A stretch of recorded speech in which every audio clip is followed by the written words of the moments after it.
सियासी एहतजाज या ये कह लें जिस तरह गैर सियासी जो एक तहरीकें चली हैं वो आज़ादी की कह लें या किसी भी मकसद के लिए कह लें, उन तहरीकों में और इन तहरीकों में फ़र्क है सबसे बड़ा क्या, ये बेसिक जो नीड है ये उसकी तहरीक है। बेसिक नीड मुराद कि एक आम आदमी कह रहा है कि महंगाई के इस दौर में मैं आटा नहीं महंगा ले सकता। इन्होंने हमें जो एक दिन कहा जी कि महकमा बरक़ियात जो है वो पाकिस्तान से 2 अरब 30 या 40 करोड़ यूनिट लेता है और जिसके अंदर से हम कोई 80 से 90, ये फिगर मेरा गलत हो सकता है, भूल सकता हूँ, कि 80 से 90 करोड़ जो है यूनिट उनकी जो है हम अपना पेमेंट करते हैं और बाकी जो है वो हम सारे हमारे लाइन लॉसेस हो जाते हैं। अब ये लंबी बात लग जाएगी, लाइन लॉसेस होते हैं कि अब इसमें अवाम का क्या कसूर। आज मैं फिर ये बात कहूँगा कि हाई कोर्ट के अंदर चीफ जस्टिस अशराफिया की मुराद को ना डिस्कस करते, वो गाड़ियों का ना पूछते। तो ये नज़र आ रही हैं चीज़ें।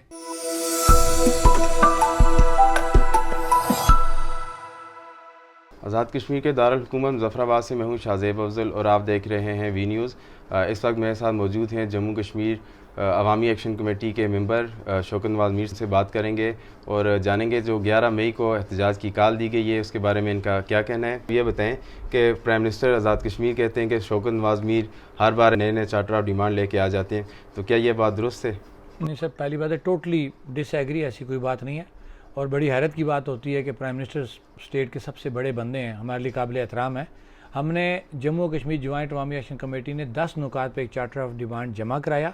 जिसके ऊपर सैर असल गुफ्तगू मुज़ाकरात जो हुकूमती कमेटी बनी, उसके बाद एक सर्विसेज का नोटिफिकेशन जारी हुआ जिसके अंदर 9 नुकात दर्ज हैं। और मैंने बरमला ये बात कही है, प्राइम मिनिस्टर साहब ने 2-3 जगह ये बात कोट की है, मैं ये बात अपनी ऑन करता हूँ कि 10 में से 9 नुकात मीन 90% मामलात हमारे सेटल हुए सिर्फ नोटिफिकेशन की हद तक। और अगर मेरी ये बात जो मैं बार बार कह रहा हूँ और प्राइम मिनिस्टर साहब बार बार कह रहे हैं जनाब हर दफ़ा नया मुतालबा लाया जाता, नया मुतालबा नहीं लाया जा रहा, वो डॉक्यूमेंट हमारे पास मौजूद हैं। और अगर वो मुतालबात हल हो गए होते तो मेरे ख्याल से आज हाई कोर्ट में हियरिंग हुई है तो वहाँ पर चीफ जस्टिस हाई कोर्ट अशराफिया की मुराद, नीलम जेलम प्रोजेक्ट, इन चीज़ों को डिस्कस ना करते। गुज़श्ता साल आप कमेटी की जानिब से एहतजाज की कॉल दी गई, पूरा आज़ाद कश्मीर बंद रहा,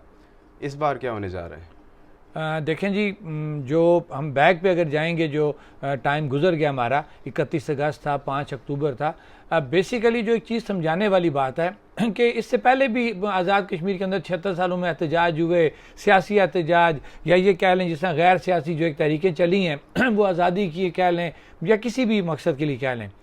उन तहरीकों में और इन तहरीकों में फ़र्क है सबसे बड़ा क्या, ये बेसिक जो नीड है ये उसकी तहरीक है। बेसिक नीड मुराद कि एक आम आदमी कह रहा है कि महंगाई के इस दौर में मैं आटा नहीं महंगा ले सकता, इस महंगाई के दौर में मैं महंगी बिजली नहीं ले सकता, इस महंगाई के दौर में जब मेरा बच्चा भूखा घर में रह रहा है मैं उसकी फ़ीस अदा नहीं कर सकता और मेरी ही टैक्सों के ऊपर इतनी बड़ी आपने असम्बली की शक्ल में ला के 52 से 53 आपने मेंबरान असम्बली खड़े कर दिए जिनकी ज़रूरत नहीं है। आपका एक छोटी सी रियासत है, ये अब शऊर आ गया लोगों को कि छोटी सी रियासत है, इस रियासत के हुजम के मुताबिक आप एक असम्बली बनाएं। हमने कहीं पे भी निज़ाम समेटने की बात नहीं की, हमने बार बार ये बात कही है, रियासत है, ये असम्बली है, ये निज़ाम है तो हम हैं, हम अपनी शनाख्त को कभी भी जो डिस्टर्ब ना होने देंगे, ना किसी को करने देंगे। हाँ, उस शनाख्त को जो है एक माकूल सिस्टम के अंदर लाने की डिमांड करते हैं ताकि आप शाह खर्चियाँ ख़त्म करें, अशराफिया की मुराद ख़त्म करें और गरीब इस महंगाई के दौर में जो सस्ता आटा सस्ती बिजली मांग रहा है उसको उसके अंदर कन्वर्ट करें। हुकूमती रिकॉर्ड के अलावा क्या आपने खुद से कोई तखमीना लगाया है कि आज़ाद कश्मीर में के लिए बिजली खरीदी कितनी जाती है, उस पर टैक्स कितना लागू होता है और उसमें चोरी कितनी हो रही है? सर देखें, आज भी हियरिंग थी हाई कोर्ट में। पहली बात ये कि जो हमें इन्होंने डेटा दिया था एक मीटिंग के दौरान, जो एक्शन कमेटी के साथ मुज़ाकराती हुकूमती कमेटी बनी थी जिसको फैसल मुमताज़ रठार साहब चेयर कर रहे हैं, तो उसमें इन्होंने हमें जो एक दिन कहा जी कि महकमा बरक़ियात जो है वो पाकिस्तान से 2 अरब 30 या 40 करोड़ यूनिट लेता है और जिसके अंदर से हम कोई 80 से 90, ये फिगर मेरा गलत हो सकता है, भूल सकता हूँ, कि 80 से 90 करोड़ जो है यूनिट उनकी जो है हम अपना पेमेंट करते हैं और बाकी जो है वो हम सारे हमारे लाइन लॉसेस हो जाते हैं। अब ये लंबी बात लग जाएगी, लाइन लॉसेस होते हैं कि अब इसमें अवाम का क्या कसूर। एक महकमा है, आप उसको देखें, स्टेट है, वो उस महकमे को देखिए ताकि इस चोरी को आप कह लें, लाइन लॉसेस को कह लें, इसको कम किया जाए। होता क्या है कि उसका बोझ भी अवाम पे पड़ता है। और दूसरी बात कि जो रिकॉर्ड ऑन रिकॉर्ड पेपर्स हैं वो 2003 का डॉक्यूमेंट है कि जो 2003-2004 का, जिसके अंदर क्लियर कट ये चीज़ साबित होती है कि हुकूमत पाकिस्तान आज़ाद हुकूमत को ₹2.59 में जो है बिजली देती है। बल्कि हमारे पास ये पिछले साल जून 2023 की जो ऑडिट रिपोर्ट है, जो महकमा बरक़ियात की ऑडिट रिपोर्ट है, वो ये साबित करती है कि जब ये अपनी आपस में रिपोर्ट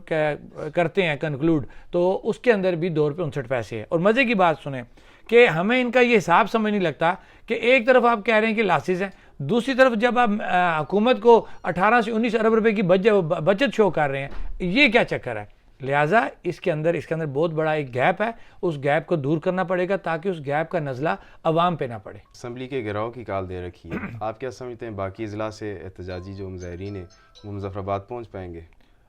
सर इंशाल्लाह जो हमारी अपनी पूरी जम्मू कश्मीर जॉइंट अवामी एक्शन कमेटी की कोर कमेटी ने जो एक मैकेनिज़्म बनाया हुआ है, हमारी पूरी कोशिश है कि हम पुरअमन तरीके से जो है आज़ाद कश्मीर के अंदर जो हमारी असम्बली है, कानून साज़ असम्बली, हम उसकी तरफ आएँ। हमारा लॉन्ग मार्च है और अल्हम्दुलिल्लाह उस जगह पे हम पुरअमन तरीके से, क्योंकि देखेंगे 1 साल हो गए तहरीक पुरअमन है, हम कोई इंतशार नहीं चाहते, ना इससे पहले हमने किया ना अब चाहते हैं। अब भी हम आके वही डॉक्यूमेंट मांगेंगे हुकूमत से कि ये जो वज़ीर-ए-आज़म साहब आप कह रहे हैं कि शौकत नवाज़ मीर कहता है कि 90% मामला सेटल हो गए हैं, वो मैं बार बार कह रहा हूं कि मैंने बिल्कुल ये बात की है, मैं आज भी उसको ऑन करता हूं, लेकिन सर्विसेज के नोटिफिकेशन की हद तक। इंशाल्लाह 11 मई को वही नोटिफिकेशन लेके हम सड़क पे आएंगे और पूछेंगे कि आप जो कह रहे थे कि 90% मुकम्मल हो गए हैं, अगर ये 90% मुकम्मल हो गए हैं तो हम ये सड़क पे क्यों बैठे हैं। आपने हमारे साथ तय किया हुआ 19 दिसंबर को पैदावारी लागत के तयन का, बिजली की पैदावारी लागत के तयन का नोटिफिकेशन हमारे पास आपका लेटर मौजूद है, जिसके ऊपर आपके 5 कैबिनेट जो मिनिस्टर उनके साइन मौजूद है, कर्नल वकार नूल साहब का साइन मौजूद है, फैसल मुमताज़ राठौर साहब का साइन मौजूद है।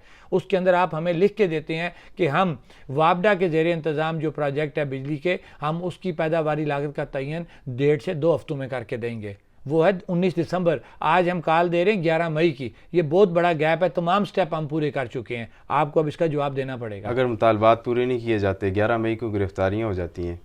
तो उसके बाद का क्या लाएअमल होगा? सर देखिए, हमने जो कॉल अनाउंस की हुई है वो गैर महीना मुद्दत की है, क्योंकि अवाम जो है ना वो तंग आ चुकी है, महंगाई इतनी ज़्यादा है और अवाम ये देख रही है कि स्टेप बार बार मिल रहे थे, हमें कई दफ़ा सुबकी उठानी पड़ी अवाम के अंदर जाके। जब हमने हुकूमत को टाइम दिया, वो टाइम 5 फरवरी का, आप देख लें कि 5 फरवरी की कॉल हमने दी, वो कॉल भी सोच समझ के हमने दी और कॉल वापस भी हमने सोच समझ के ली। वो उस कमेटी, कोर कमेटी का डिसीजन था, किसी फ़र्द वाहिद का डिसीजन नहीं था, उसको मुख्तलिफ एंगल से डिस्कस किया गया। लेकिन अगर उस दिन हमने वो डिसीजन ना किया होता और हमने वो नोटिफिकेशन ना लिया होता, आज हमारे पास एक कानूनी और इखलाकी जवाज़ ना होता 11 मई की कॉल देने का। जहाँ तक रही बात लोगों की, तो लोग इस दफ़ा मेंटली तौर पे बिल्कुल प्रिपेयर हैं, वो ये चाह रहे हैं कि ये मसले का हल हो। ये रोज़ रोज़ की जो तारीखें मिल रही थी हमें, 1 साल हो गया, तारीख पे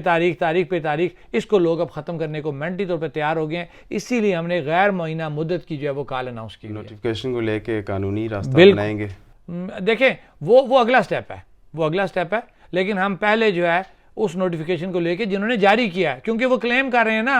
प्राइम मिनिस्टर साहब कह रहे हैं ना कि हल हो गया हुआ है, तो फिर वो जब क्राउड आएगा तो उसको बताएं ना हल हो गया, तुम झूठे हो। मीडिया को बुलाएं, अगर वो इतनी करज है ना तो वो फिर आके सामने बताएं ना कि हल हो गया। अगर ऐसी बात होती, आज मैं फिर ये बात कहूँगा कि हाई कोर्ट के अंदर चीफ जस्टिस अशराफिया की मुराद को ना डिस्कस करते, वो गाड़ियों का ना पूछते। तो ये नज़र आ रही है ना चीज़ें, किस तरह वो कहते हैं कि ये मामला हल हो गए और हर दफ़ा जी शौकत नवाज़ मीर या एक्शन कमेटी नया मामला लेके आ जाती है। कोई ऐसा मामला नया नहीं है।